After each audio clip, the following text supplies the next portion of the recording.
জাতীয় নিরাপত্তাকে সুরক্ষিত করবার জন্য যে এখানে যে কেপিআই ভুক্ত যে জায়গাগুলো রয়েছে, কেপিআই এর অধীনে আমরা যাদেরকে গুরুত্বপূর্ণ স্থাপনা বলি, কারণ সেগুলো হচ্ছে জাতীয় নিরাপত্তার সাথে সম্পৃক্ত।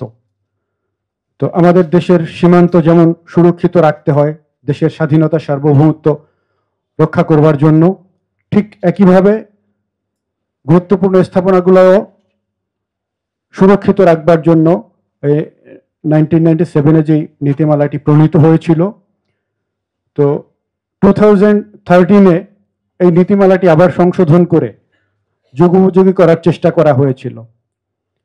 তো এটিকে বলা হয়েছিল যে দেশের জাতীয় নিরাপত্তাকে সুরক্ষিত করবার জন্য, আরো যুগোপযোগী করার জন্য এটি করা হয়েছে। তো আমার পূর্বের আলোচকদের কাছে শুনেছেন যে আমরা দীর্ঘ 16 বছরে জাতীয় নিরাপত্তার অবস্থাটি কি ছিল, একটি নীতিমালা ছিল, কিন্তু আমাদের যে আমরা কেপিআই ভুক্ত যে স্থাপনাগুলোকে বুঝি, আমরা যদি সেগুলোর বাইরে সবচেয়ে বেশি গুরুত্বপূর্ণ জায়গা হচ্ছে আমাদের সীমান্ত, সেই সীমান্ত কি নিরাপদ ছিল? নিরাপত্তার চাদরে যেখানে ঢাকা থাকবার কথা সেটি নিরাপদ ছিল? আমাদের আকাশ সীমা কি নিরাপদ ছিল?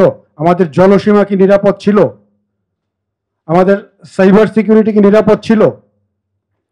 এই জায়গাগুলো নিরাপদ ছিল না। আর এর বাইরে তো আমাদের অর্থনীতি, আমাদের ব্যক্তি জীবন, আমাদের ব্যক্তির অধিকার, আমাদের বাক স্বাধীনতা, এগুলো কি নিরাপদ ছিল কিনা, এটি যদি আপনাদের কাছে প্রশ্ন করি তাহলে সবাই বলবেন যে এগুলো নিরাপদ ছিল না।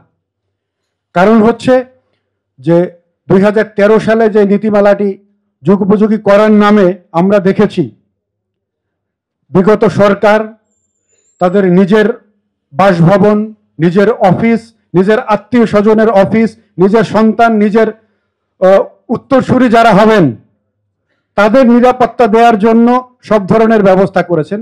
এদেশের মানুষের নিরাপত্তা রক্ষা করবার জন্য, নিরাপত্তা দেওয়ার জন্য কোনো ব্যবস্থা তাদের হাতে ছিল না। তারা যারা এদেশের দেশপ্রেমিক সেনাবাহিনী, তাদের জীবন নিরাপদ করবার জন্য কোনো ব্যবস্থা তাদের কাছে ছিল না। আমাদের সীমান্ত নিরাপদ ছিল না, আমাদের এদেশের সেনাবাহিনীর কর্মকর্তাদের জীবন নিরাপদ ছিল না, যার কারণে 57 জন সেনা অফিসারকে তারা হত্যা করেছে। তো তাদের নিরাপত্তা দিতে পারেনি, তাদের নিজের জীবনের নিরাপত্তা নেওয়ার জন্য তারা সবকিছু করেছে। তো এদেশের মানুষ যখন বুঝেছে যে এই সরকার এদেশের জনগণের স্বার্থে রক্ষা করবার জন্য কোনো দায়িত্ব তাদের নেই, তাদের নিজেদের নিরাপত্তার জন্য তারা এসেছে, তাদের নিজেদের আখের গোছাবার জন্য তারা এসেছে, তাদের নিজেদের অর্থনৈতিক সমৃদ্ধির জন্য তারা এদেশের ক্ষমতায় বসেছে এবং সেই ক্ষমতা কুক্ষিগত করবার জন্য, নিজের স্বার্থ সুরক্ষিত রাখবার জন্য যা যা করা দরকার তাই করেছে। এদেশের গণমাধ্যমের নিরাপত্তার নামে গণমাধ্যম কর্মীদের অধিকার হরণ করেছে। এদেশের নিরাপত্তার নামে দেশের ব্যাংক ব্যবস্থাকে ধ্বংস করে দিয়েছে, অর্থ ব্যবস্থাকে ধ্বংস করে দিয়েছে। এদেশের কোনো গণমাধ্যম ছিল না, মানুষ যেখান থেকে কথা বলবে। এর মানে হচ্ছে যে এদেশে মানুষের কোনো নিরাপত্তার দায়িত্ব তাদের ছিল না, এদেশের মানুষের অর্থনৈতিক নিরাপত্তার দায়িত্ব তাদের ছিল না, যেটি একটি রাষ্ট্রের সরকারের প্রধানতম দায়িত্ব। দেশের স্বাধীনতা সার্বভৌমত্ব, দেশের জনগণ, দেশের মানুষের জানমালের ইজ্জত আবরুর নিরাপত্তা রক্ষা করা, সেই প্রধান দায়িত্ব তারা পালন করেননি।